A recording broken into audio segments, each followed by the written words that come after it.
Assalamualaikum warahmatullahi wabarakatuh. Waalaikumsalam warahmatullahi wabarakatuh. Terima kasih waktunya ibu-ibu semua telah memberikan saya kesempatan untuk mengimbaskan budaya positif di sekolah kita, yakni Sekolah SD Nurul Huda 1 Yapis, Papua.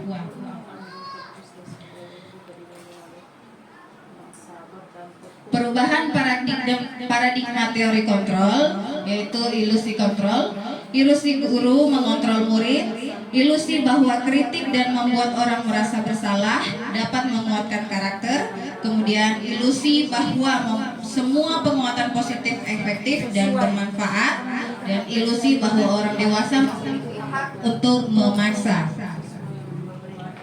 Kita beralih ke budaya positif. Kenapa sih harus budaya positif? Suasana positif sangat mendukung terlaksananya pembelajaran yang kondusif ya. Suasana positif akan membuat lingkungan belajar lebih menyenangkan, sehingga proses belajar dapat berjalan tanpa beban dan tekanan, melainkan keinginan dan kesadaran dalam diri peserta didik. Suasana positif juga akan membentuk karakter positif peserta didik, sehingga akan menjadi budaya positif peserta didik dan budaya positif lingkungannya. Apa itu budaya positif? Budaya positif adalah nilai atau keyakinan dari kebiasaan-kebiasaan di sekolah yang berpihak pada peserta didik, sehingga peserta didik menjadi pribadi yang bijaksana dan bertanggung jawab. Apakah makna disiplin? Dikutip dari Kemendikbudristek yang menerangkan bahwa berasal dari bahasa Latin disciplina yang artinya belajar. Makna asal dari kata ini berkonotasi dengan disiplin diri dari murid Socrates dan Plato. Disiplin membuat orang menggali potensinya menuju sebuah tujuan apa yang ia hargai. Namun dalam budaya kita, makna kata disiplin telah berubah menjadi sesuatu yang dilakukan seseorang pada orang lain untuk mendapatkan kepatuhan. Kecenderungan umum adalah menghubungkan kata disiplin dengan ketidaknyamanan, bukan dengan apa yang kita hargai atau pencapaian suatu tujuan mulia. Nah, disiplin positif adalah pendekatan yang digunakan untuk mendidik anak melakukan kontrol dan pembentukan kepercayaan dirinya. Yang pertama, tanpa kekerasan dan tanpa ancaman, melainkan komunikasi tentang perilaku secara efektif antara guru dan peserta didik. Kemudian yang kedua, peserta didik diajarkan untuk memahami konsekuensi dari perilaku mereka dan menumbuhkan rasa tanggung jawab dalam diri mereka. Kemudian yang ketiga, menumbuhkan kesadaran serta memberdayakan peserta didik untuk melakukan sesuatu tanpa sogokan, ancaman, atau hukuman. Disiplin positif akan melahirkan nilai-nilai kebajikan, yaitu profil pelajar Pancasila yang sudah kita ketahui. 6 ini adalah elemen dari pelajar Pancasila, yakni beriman, bertakwa kepada Tuhan Yang Maha Esa, mandiri, bernalar kritis, berkebinekaan global, bergotong royong, dan kreatif.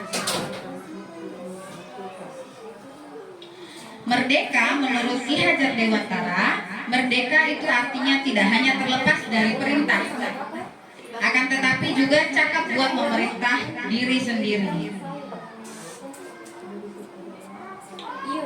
Membentuk keyakinan kelas. Keyakinan lebih menggerakkan seseorang dibandingkan mengikuti serangkaian peraturan. Peserta didik disuruh untuk membacakan keyakinan kelas yang telah mereka sepakati di dalam kelas. Contoh dari keyakinan kelas yaitu yang pertama seperti menghormati. Kami meyakini bahwa sangat penting untuk menghormati semua orang dan barang milik orang lain. Kemudian contoh dari bekerja, kami yang meyakini bahwa sangat penting untuk mengerjakan segala pekerjaan atau mengikuti kegiatan yang telah ditugaskan. Contoh dari diterima dan dimiliki, kami meyakini bahwa sangat penting untuk merasa diterima pada suatu kelompok dan saling peduli satu dengan yang lain. 5 kebutuhan dasar manusia. Yang pertama, kebutuhan bertahan hidup atau survival. Kemudian yang kedua, kasih sayang dan rasa diterima. Kebutuhan pengakuan atas kemampuan atau power, kebebasan, kebutuhan akan pilihan.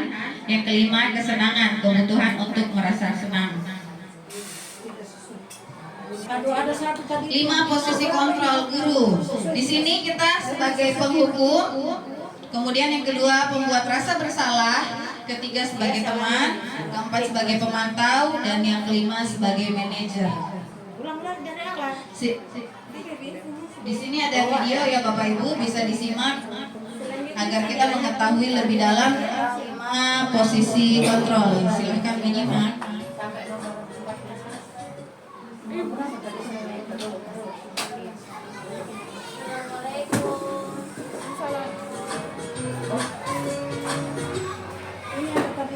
Salam bahagia Ibu dan Bapak guru hebat. Dalam penerapan disiplin positif restitusi, salah satu program yang dikembangkan adalah 5 posisi kontrol.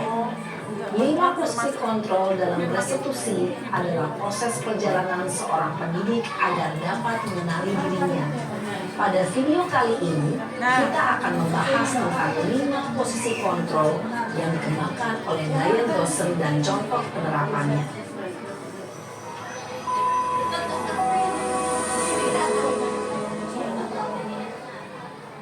5 posisi kontrol itu adalah 1. Posisi penghukum, 2. Posisi pembuat merasa bersalah, 3. Posisi teman, 4. Posisi pemantau atau monitor, dan 5. Posisi manajer. Untuk lebih memahami kelima posisi tersebut, mari kita saksikan kasus Naren yang terlambat hadir 20 menit di sekolah dan melihat bagaimana kelima posisi kontrol dalam menghadapi masalah tersebut.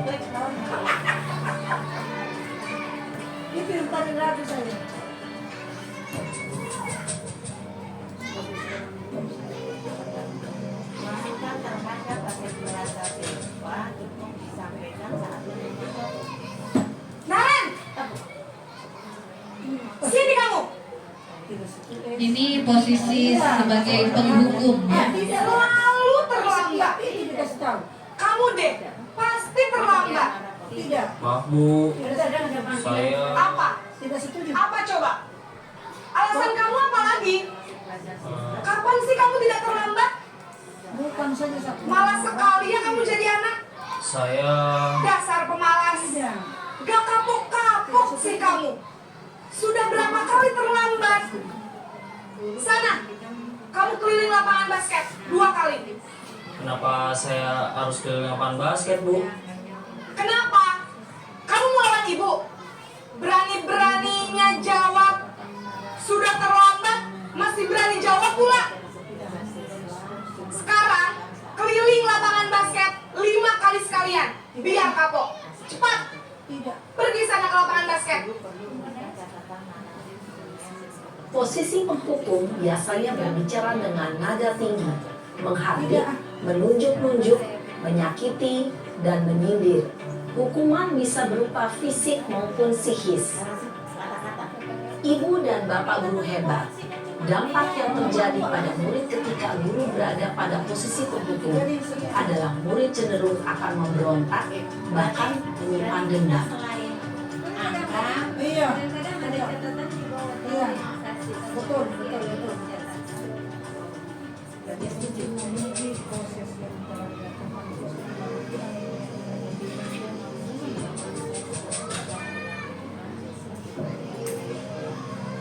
Naren, Proses yang benar, bukan nilai-nilai yang katanya. Selamat pagi Bu. Naren. Kamu kenapa terlambat lagi, Nak? Ya Tuhan, Naren.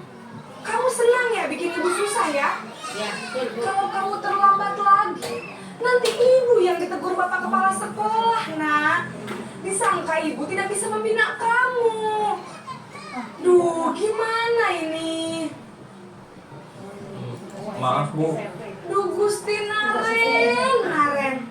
Kamu suka ya kalau ibu ditegur bapak kepala sekolah? Terus, sekarang ibu harus tulis apa yang di buku absen? Ini kamu sudah sering terlambat loh. Ibu harus apa coba? maaf Bu, maaf sekali. Ya sudah, lain kali jangan bikin ibu susah lagi ya nak ya. Ibu tidak akan kuat lagi kalau kamu begini terus. Bisa jantungan kalau ibu ditegur bapak kepala sekolah. Sana cepat ke kelas. Maaf ya Bu, maaf sekali. Posisi pembuat rasa bersalah berbicara dengan nada tenang, cenderung lembut. Namun kata-kata yang diutarakan membuat murid merasa menjadi orang yang gagal, memandang buruk dirinya sendiri, merasa tidak berharga, dan tidak sanggup membahagiakan orang lain. Ketika guru mengambil posisi pembuat rasa bersalah, murid akan menganggap dirinya yang bersalah dan ia akan menyimpan emosi negatif tersebut di dalam dirinya.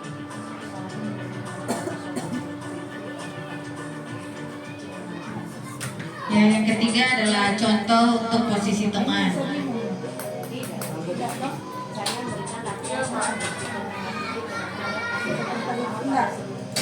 Naren! Karena ada yang iya, saya biasa belajar juga. Selamat pagi Bu. Wah, sudah jam berapa ini nak? Terlambat lagi ya sayang. Iya, Iya Bu, habis ibu saya lupa bangunkan saya Bu. sering. Kamu malah menyalahkan ibu kamu. Saya meminta. Kamu bukannya anak yang larinya paling kencang. Kok terlambat sih? Iya Bu, saya memang terlambat bangun tadi. Jadi biarpun saya lari kencang, tetap gak kekejar Bu. Ya sudah sana. Nanti lain kali larinya lebih kencang lagi ya. Biar gak terlambat lagi. Bikin seneng ibu. Demi ibu. Bisa kan? Bisa lah Bu. Ya sudah sana masuk kelas. Ibu beresin urusan absen kamu. Kamu ini ada-ada saja. Dalam posisi teman, guru berbicara dengan nada suara ramah, akrab, cenderung bersenda gurau untuk menjaga suasana tetap santai. Murid akan merasa senang, aman, dan akrab dengan guru. Identitas yang tercipta adalah identitas sukses atau berhasil. Namun, perlu diingat, karena ini masih dorongan eksternal, maka ada faktor ketergantungan dari murid kepada orang tertentu. Di sini guru absennya, sehingga di lain waktu murid bisa berperilaku baik, namun hanya pada orang-orang tertentu saja. Yang selanjutnya posisi pemantau atau monitor. Walaupun tidak dikasih video. Video selalu ada.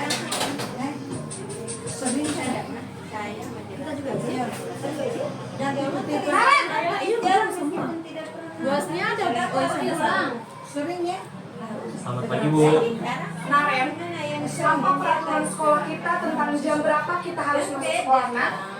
Kita harus di sekolah jam 7 Bu.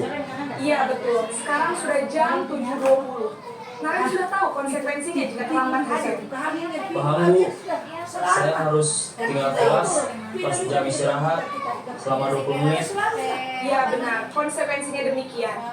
Jadi nanti jam 9.30 pas istirahat, kamu harus tinggal di kelas, kerjakan tugas tambahan untuk ketertinggalan kamu, ya? Baik Bu. Kemana lagi tuh nyobos? Posisi pemantau mengandalkan penghitungan atau data untuk mengontrol murid. Guru mengarahkan murid berdasarkan peraturan dan konsekuensi. Seorang pemantau menunjukkan bahasa tubuh dan ekspresi wajah yang datar dan cenderung formal. Yang selanjutnya kelima adalah posisi manajer. Iya, masa di sini ini piye iki?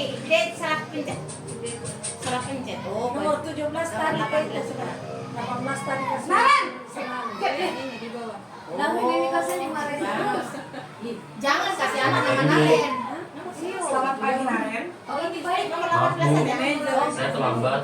Iya, sekolah masuknya jam 7, sekarang sudah jam 7.20. Beda nada. Jadi sekarang bagaimana ini, Naren? Maaf Bu, saya lupa setel alarm saya semalam. Baiklah, menurut kamu, keyakinan sekolah yang mana yang perlu kamu tingkatkan? Menghargai diri sendiri Sering. dan orang lain mungkin ya Bu. Makasih gaji. Jadi, apakah Naren meyakini prinsip saling menghormati tersebut? Iya Bu, saya meyakininya. Apakah Naren bersedia memperbaiki masalah keterlambatan ini? Bersedia, Bu.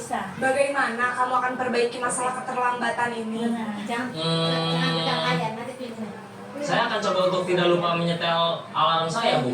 Baik, kalau Naren lupa menyetel alarm di rumah, ada orang yang kira-kira bisa bantu mengingatkan tidak? Ada Bu, kakak saya, Kak Emma. Ada lagi selain Kak Emma? Selain Kak Emma, ada ibu saya. Baik, jadi yang mengingatkan Naren adalah Kak Emma dan ibu kamu ya? Kira-kira akan mulai setel alarm kapan nih, Naren? Setelah pulang sekolah, akan segera saya lakukan. Baik, jadi Naren akan setel alarm untuk bangun besok pagi dan akan diingatkan oleh kakak dan ibunda Naren ya. Ada lagi yang mungkin perlu dilakukan, Naren? Agar tidak terlambat bangun lagi. Tidak ada Bu. Baik, Naren. Terima kasih untuk kerjasama kamu. Sekarang kamu perlu kembali ke kelas untuk belajar. Baik Bu, terima kasih. Posisi manajer adalah posisi kontrol yang disarankan untuk membimbing murid memiliki sikap disiplin yang positif, yaitu murid yang mandiri, bertanggung jawab, dan dapat memecahkan masalah. Tujuan dari posisi ini adalah agar murid dapat berefleksi atas tindakannya. Guru akan dengan tulus memberikan pertanyaan-pertanyaan bermakna, sehingga membuat murid dapat belajar dari kesalahannya dan mencari sebuah solusi untuk menyelesaikannya. Ibu dan Bapak Guru Head. Ya, jadi posisi yang paling penting di sini adalah sebagai posisi manajer, yang mana kita mengajarkan murid bertanggung jawab dan mandiri dan konsekuensi dengan keyakinan kelas yang sudah disepakati di dalam kelas. Berikutnya kita akan membahas tentang segitiga restitusi. Apa itu restitusi? Restitusi merupakan proses menciptakan kondisi bagi murid untuk memperbaiki kesalahan mereka, sehingga mereka bisa kembali pada kelompok mereka dengan karakter yang lebih kuat. Segitiga restitusi merupakan tahapan tindakan yang dilakukan guru yang bertujuan agar peserta didik dapat mencari solusi untuk masalahnya, dapat berpikir tentang orang seperti apa yang mereka inginkan, atau bagaimana mereka harus memperlakukan orang lain menjadi lebih memiliki tujuan, disiplin positif, dan memulihkan dirinya setelah berbuat salah, serta menjadikan orang yang menghargai nilai-nilai kebajikan yang mereka percayai.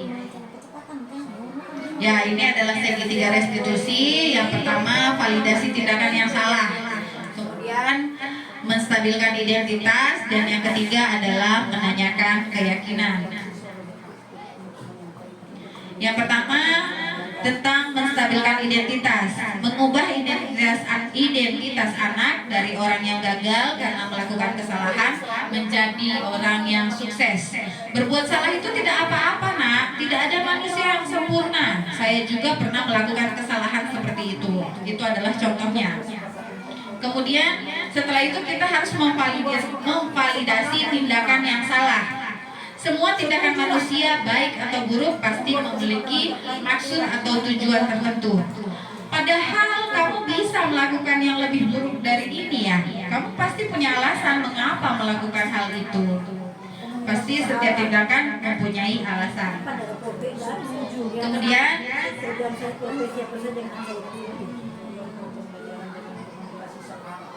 yang ketiga adalah menanyakan tentang keyakinan kelas yang sudah disepakati di dalam kelas.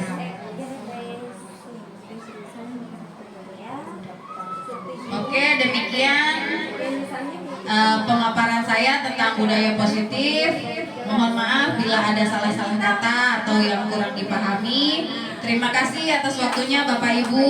Walaupun Bapak Ibu sambil mengisi surincar, tetap mendengar pemaparan yang sudah saya sampaikan. Terima kasih atas waktunya. Wabillahi taufiq wal hidayah. Wassalamualaikum warahmatullahi wabarakatuh. Waalaikumsalam warahmatullahi wabarakatuh.